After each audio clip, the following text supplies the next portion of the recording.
Welcome back, ladies and gentlemen. Welcome to Chapter 6. We're looking at random variables. In this section, we're going to look at the introduction to Chapter 6 and also parts of Section 6.1, discrete random variables, analyzing discrete random variables, and describing shape, and also continuous random variables. By the end of this lesson, you will be able to use the probability distribution of a discrete random variable to calculate the probability of an event. You'll be able to make a histogram to display the probability distribution of a discrete random variable and describe its shape. And you'll also be able to use the probability distribution of a continuous random variable, both uniform or normal, to calculate the probability of an event. Right, let's get started. Right, so we're looking at 6.1, Day 1, discrete and continuous random variables. You can read much of this information on pages 389 to 393. So discrete random variables. What is a random variable? And let's give some examples. So the definition is a random variable takes numerical values that describe the outcomes of a random process. Now some examples would be flipping a coin, and then recording the number of tails, rolling a die, recording the number of rolls needed to get a 6, etc.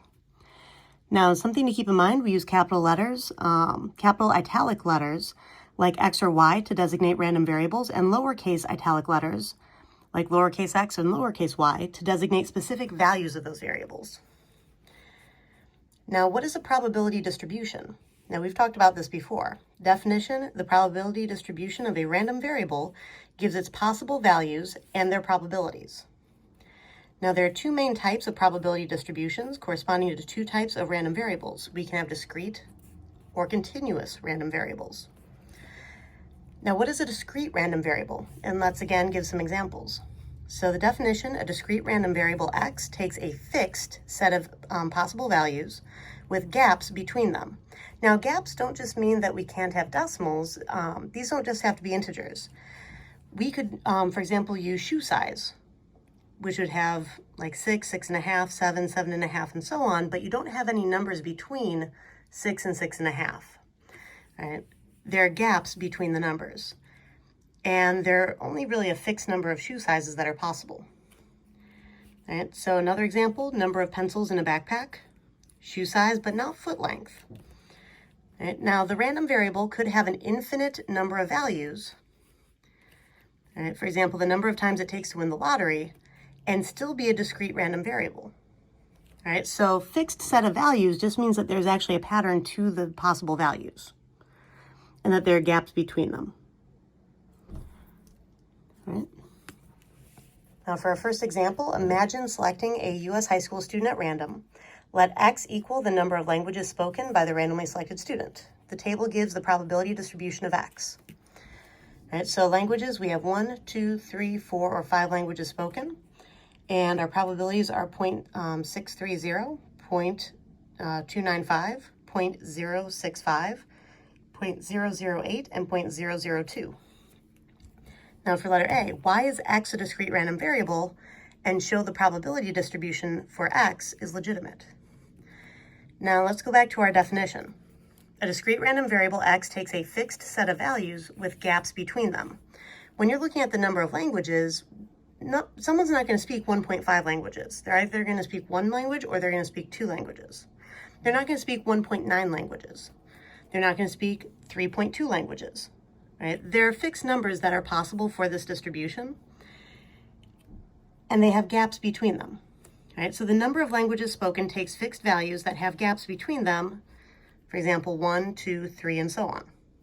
Now the probability distribution is legitimate because the sum of the probabilities is equal to 1. If you type in to your calculator 0.630 plus 0.295 plus 0.065 plus 0.008 plus 0.002, that does actually add up to 1. Okay, let's take a look at our next page. All right, so the next page, letter B of the same problem, we want to make a histogram of the probability distribution and describe the shape of x. All right, so if we take our table right here, I have these 3 values for x, and then the probability is going to go along the y-axis. Right, so I set this up so that I would have 0, 1, 2, 3, 4, 5. I put my bars so that the 1 is directly in the middle. You could also draw this from 1 to 2. if you wanted to, or you can just have this directly on top of that number. When you indicate just a single number to represent the bar in a histogram, then you can put that number directly in the center of the bar. All right, so this bar only counts for ones, this bar only counts for twos, this bar only counts for threes, only counts for fours, only counts for fives, and the height of the bar, height of each bar represents the probability. For one language, there's a probability of 0.630. So I have this just below halfway between the 0.6 and the 0.7. For two, it was 0.295. So I put this just below the 3. And this one was 0.065. And I put this just above halfway. And then these two were actually rather difficult to do because they were both below 0.01, which made them incredibly small. So I just tried to show that this one was a little bit higher than this one, but it was almost impossible to actually show it properly. Now, the majority of our occurrences are going to be with one language, and then the next highest one was 2. If we look at the shape of this, the probability distribution of X is skewed to the right. Right, that is the shape of X. Please don't forget to title your number lines. A graph without titles is just a pretty picture. It doesn't actually have meaning. For letter C, now we actually start to get into probability calculations. So what is the probability that a randomly selected student speaks at least 3 languages? Now you have to understand the term at least. If someone gives you the directions that you need to complete at least 2 tasks before you can move on, 2 is the minimum, right? At least 3 languages, 3 is the minimum, and then we can go higher. Think about any directions you've been given from, for example, parents and guardians with the word at least in it, and think about what would have satisfied those directions and what wouldn't have if you get confused with this language. So at least 3 languages means X is greater than or equal to 3. All right, so probability of X greater than or equal to 3, which means we're looking for the probability of X equal to 3 plus probability of X equal to 4 plus probability of X equal to 5. We can add all 3 of these just individually. And if we add up the 0.065, 0.008, 0.002, then we get 0.075. So about 7.5% of U.S. high school students speak at least 3 languages. That's the interpretation of this probability. Another thing to note is that a discrete random variable probability distribution is generally the population distribution, which means that we can talk about this as being an actual percent or proportion of the population that we're selecting from. Now for letter D, what is the probability that a randomly selected student speaks more than 3 languages? Now this is different from at least 3 languages because at least included the 3, more than does not include the 3. All right, so this is probability of X greater than 3, not greater than or equal to, which means I'm only really looking for the probability of X equal to 4 and X equal to 5. So I'm adding up the 0.008 and the 0.002, which gives me 0.010. So this probability does not include the probability that a randomly selected high school student speaks 3 languages. And finally, letter E, given that a student speaks more than 1 language, what is the probability the student speaks exactly 3 languages? So we're given that a student speaks more than 1 language. That means that we're only looking out of this group here. So we're ignoring this 0.630, and we're looking at 2 and more. And that's why down here I have the probability of X greater than 1 is equal to 1 minus the probability of X equals 1, essentially the complement of this probability. Because if you add up all 4 of these probabilities, you are going to get 0.37. Right, this is a shortcut for actually finding that given probability. Now, if we remember from chapter 5, a conditional probability is equal to the probability of the intersection divided by the probability of what's given. The intersection in this case would be speaks 3 languages and speaks more than 1. That only occurs when a student speaks exactly 3 languages. So I'm taking that probability, the 0.065, and I'm dividing by the given probability that I found. When you divide those, you get about 0.173 repeating. Okay. Moving on to continuous random variables. You can read this information on pages 399 to 402. What is a continuous random variable? And again, let's give some examples. So definition, a continuous random variable can take any value in an interval on the number line. Some examples are length of a pencil, foot length, height. These are measurements. Now, the possible values for a continuous random variable have no gaps. These variables can take values that are all the decimals and all the decimals in between all the decimals, basically an infinite set of numbers between values. Now, is it possible to have a shoe size equal to 8? Absolutely. All right, shoe size, when you go to shop, there's going to be a shoe size that fits your foot the best. Is it going to be perfect? Very rarely. Is it going to be good enough? Yeah.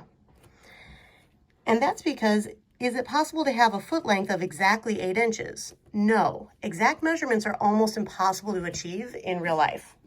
When you measure your own height or when you measure something, oftentimes we have to estimate to the nearest measurement marking that we have on a ruler or on something else.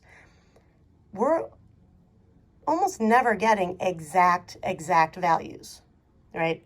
Our measurement tool might not be precise to show the slight deviation from the measurement that we're actually writing down.